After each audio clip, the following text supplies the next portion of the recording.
Hey everybody, Ben here for the Bonehead podcast, and welcome to Theory Thursday. Theory Thursday is our show where we pick on one specific part of Blood Bowl and take a deep dive in to learn what we can learn. So whether it's stats or strats, the goal is to just find out as much as we can about that one element. Now we've got a cool one this week because we've got a fun game coming up, and we're going to be taking a look at the rules for Death Bowl, and in particular Death Bowl 7s. Death Bowl is a 4-player variant of Blood Bowl. It uses a different pitch, it uses a whole heap of special rules, and it is just absolute carnage. So we thought we'd take a bit of a look at the rules ahead of us filming the game this weekend.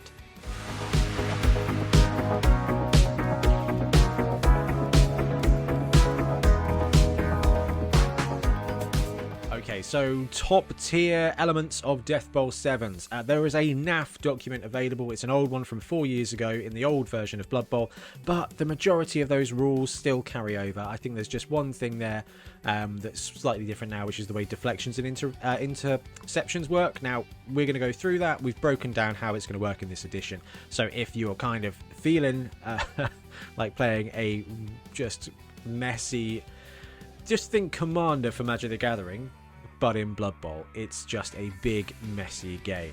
But we'll look at the rules pack for that in a second, because it covers everything you need to know. Now, it is a 4-player variant, so if you're playing an 11s variant, you'll use the Death Bowl 11s pitch. If you're playing the 7s version, you'll play with the Death Bowl 7s pitch. And the team construction rules are the same as standard Blood Bowl in each of those formats. So you could even do a Dungeon Bowl Death Bowl 7s confluence of disaster. That'd be great, actually. But no, we're going to be focusing on Blood Bowl 7s. There is a special pitch. Now, we'll look at it in a second when we look at the PDF, and we'll also put some shots of our pitch that we've 3D printed, painted, and brewed up nicely, ready to do our filming this weekend. There's a couple of other things as well. There's 2 balls in play basically all of the time. So there's a standard half, and there's just 2 balls. It's continuous play. If you score, a ball respawns in the center, and the game carries on. So that's quite interesting, but again, we'll kind of fully break that down when we look at the ball rules for Death Bowl. Okay, so this is the PDF available on the NAF website. I'll link it down below. Like I said, it's for the older version of Blood Bowl, but I think I've heard they're updating this for proper Blood Bowl now, which is pretty cool to see. They do a really good job of these older documents of breaking down the different variants, and particularly where they came from. So the origins of Death Bowl are shrouded in mystery, but Canadians Joe, Notorious JTB Byers, and Adam J-Rock56 and Glenn 2 Dice Block Jones have been doing their best to popularise the system. So it's really good that they go to the point of calling out who's been working on developing these different variants. Now, Death Bowl's been around for a while, I think. I remember seeing 4-player variants of Blood Bowl being played back in the 2000s when we had our kind of first casual league in the local area. But whether it was this one or not, I don't know. I don't remember. The most important thing about this variant, though, is the pitch. So let's shimmy this picture across so that we can get a nice shot of the pitch there. This is the Death Bowl 11's pitch, but we're going to use this to kind of show off what I mean when I say that there is a special pitch. Essentially, it's 2 Blood Bowl pitches crisscrossed across each other. So one team will start here, another here, another here, and another here, and they will play across. There's 4 balls in the center here. There's 2 balls in the 4 center squares. We'll talk about that when we talk about the kickoff. And this team will be scoring here, and you're basically shooting across to score across the way. So the opposite end zone in the same way. Now, the way the pitches are designed, you've got the same amount of squares between your line of scrimmage and the end zone, etc. So the pitch is the same length. So there's not going to be any cheeky, fast scoring shenanigans. And the other thing to mention is the way it plays. You will set up on this line of scrimmage. There can be no one set up in a wide zone. So if you're playing Death Bowl 11s, you've got your 11 players all in this center zone.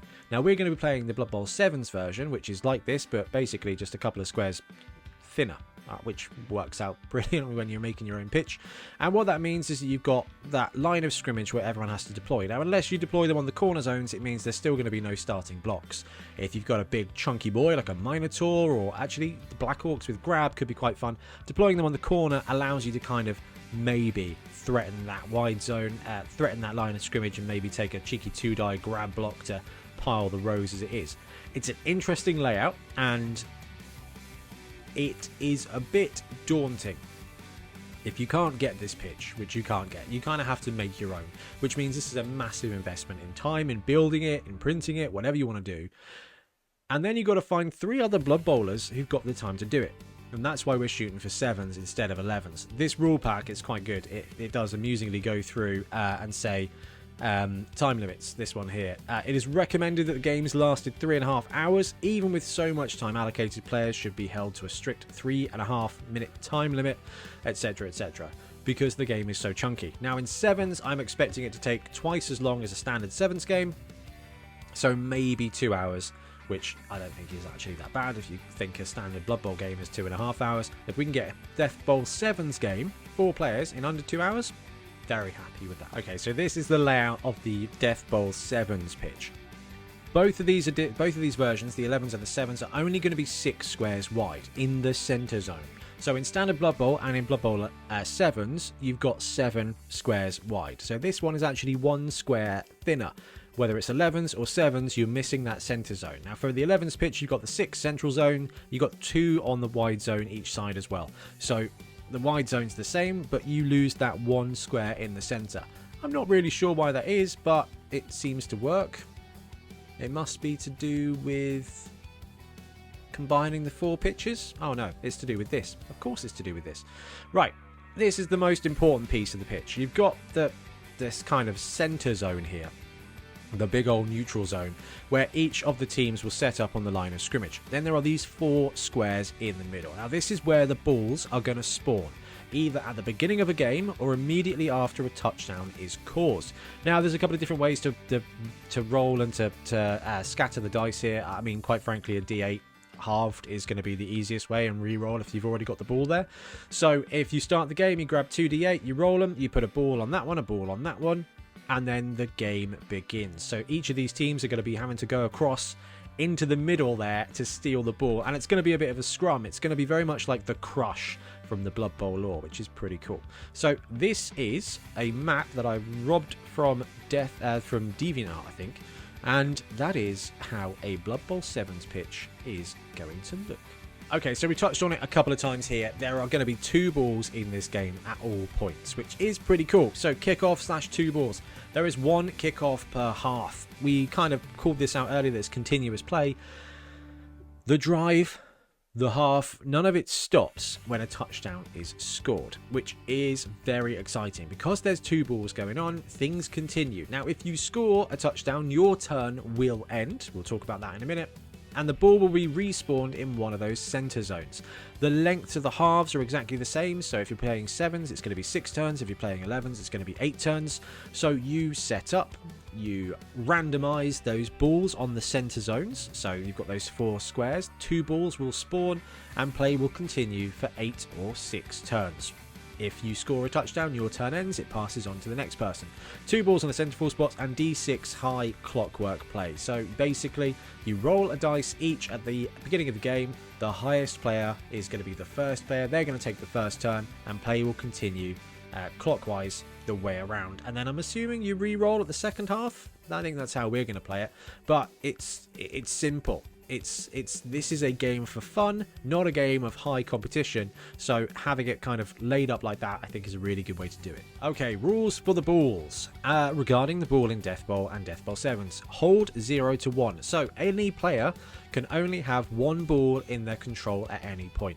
If they've got the ball and they would catch the ball from a handoff or a bouncing ball, basically for that element they count as having the no hand special rule, so it's not going to cause a turnover. They just simply can't hold 2, which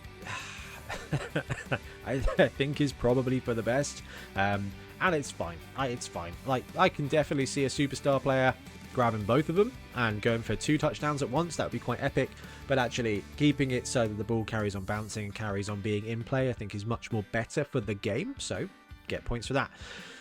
This is where it gets a little bit slightly more complicated. So you can pass once with each ball. You can hand off once with each ball. So blue ball, red ball, I can pass that one and hand it off. I can pass the other one and hand it off. I can't pass 1 ball twice. I can't hand off 1 ball twice. All teams can deflect. This is the bit that I talked about earlier, saying that the old rules pack says intercept, but actually, obviously now in this edition, it's a deflection. All teams can deflect. You literally start with the closest one. So if I'm going to pass across every other player, then it's going to be a case of I roll to see if the pass is accurate, and then closest one rolls to deflect. If that fails, the next one rolls to deflect, and you just kind of go along like that. The pitch corners are solid. So what I mean by that is, obviously we saw the picture of the pitch. These corners here are solid, so you can't pass the ball from here over to here. Now you may be thinking, why is that? Well, let's just pretend that this is actually just full crowd, because anywhere off the Blood Bowl pitch is crowd, so throwing the ball across the crowd can't be done, and I think that's fine. But what that really means is that you get 2 pass actions per turn, which means you can do 2 throw teammates per turn. But very much like the ball rules, you can't throw teammate with the same player twice, although I think that would be hilarious. I guess I like that. So you get 2 pass actions, you get 2 handoff actions, but none of them can be used to do the same action with the same target more than once. So you can't pass the same ball twice, you can't throw the same goblin twice, but you can definitely throw 2 balls and 2 goblins. Well, or 2 goblins, obviously. Yeah. Throw teammate takes your pass action. I like that. It's going to add extra complexity. This is again why we're leaning into 7s, is because there are less players, so the chance of doing 2 through teammates in the same turn are pretty limited, but now that really makes me want to take a tier 3 team. Okay, but you've used one of your several pass actions to pull off something shenanigansy, and you've scored a touchdown. Now, how does that work? If you give your ball to a goblin and the goblin walks in and scores a touchdown, your turn is going to end. That is it for you and your activation for that period.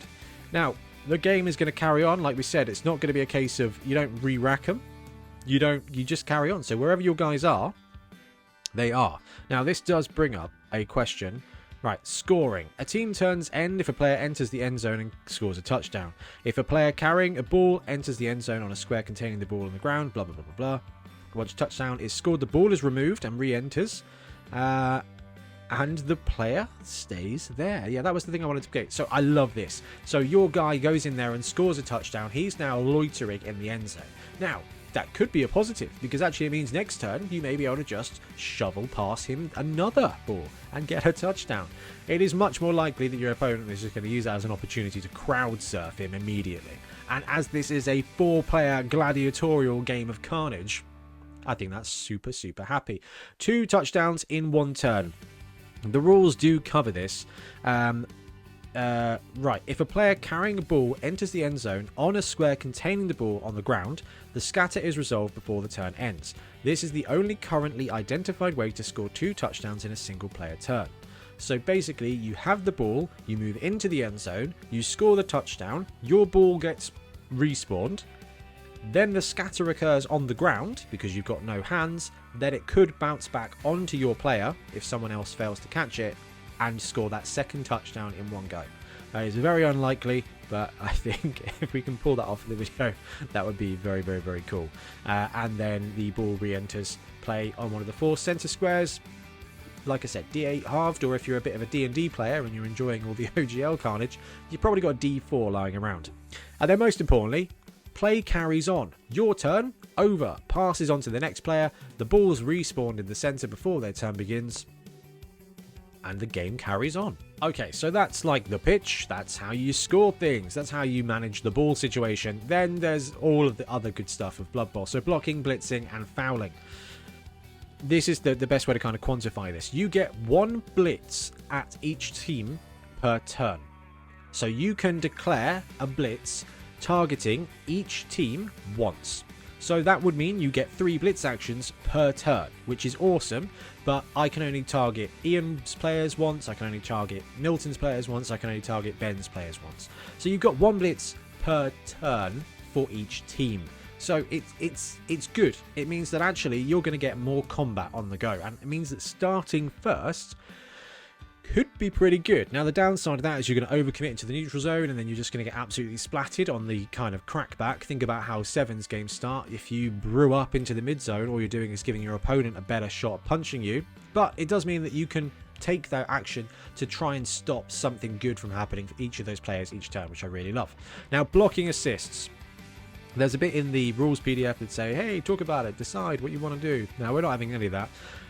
The view is, if my player is punching Ben's player and Ian's player is standing next door, Ian's player is going to do one of two things. He's either going to be angry and upsetting both of our players, or he's going to be smarmy and do nothing while he watches our players merrily fight to themselves.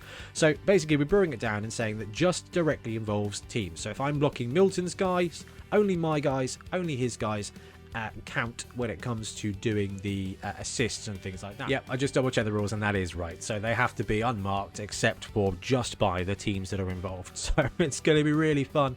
You can kind of chuck a player into the way to stop people getting assists, but you're not going to be able to give assists in that regard, which I think is fine because it is very much a bit of a swirling melee, and that is probably why Milton is taking Black Orcs, because actually strength 4 grab is going to give you a pretty good chance to block stuff and then put it into good places.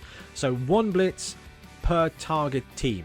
Blocking and assists only affected, you only get assists from your own players, and your target only gets assists from their own players, but all tackle zones apply for, distracting. And 0-1 foul at each team per turn as well. So I can foul Ian's player, I can foul Milton's player, I can foul Ben's player if I want.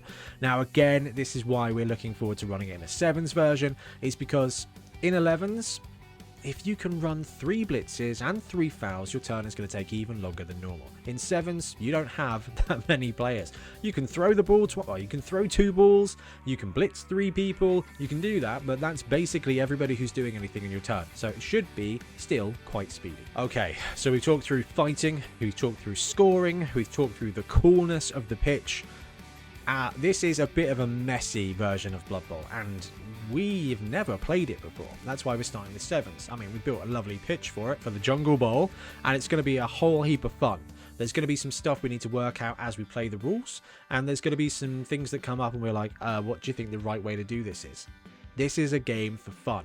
Now, I definitely think you could run a Death Bowl 7s tournament. I think that would be crazy, and trying to score that would be absolute madness.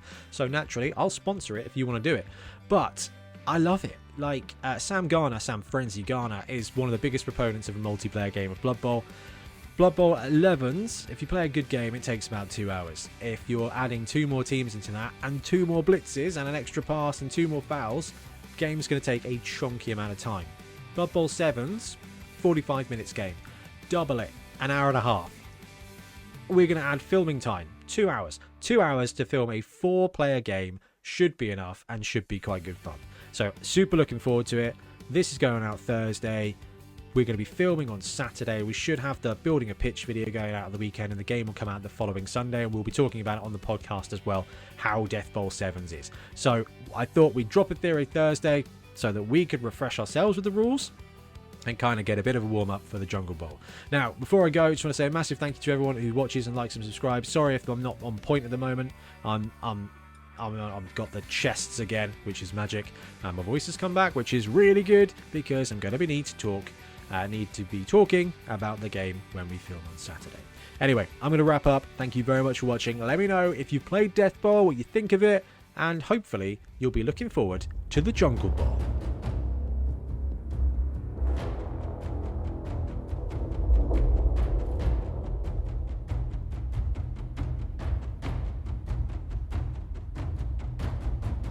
Thanks very much for watching. We really appreciate your support. If you want to support the channel even further, please like and subscribe. It really does help us out. Or come join us on YouTube Members or in Patreon, where you can get exclusive access to some content, some loot, early access to basically everything we do, as well as regular competitions. Or you can pick up some Bonehead Podcast loot either on our website at boneheadpodcast.com. We've got the Dungeon Bowl things, we've got tokens and stuff like that, or on our Spreadshirt site as well. Everything you do just helps us make more content and hopefully do it of better quality. Anyway, thank you very much for watching. Happy blocking.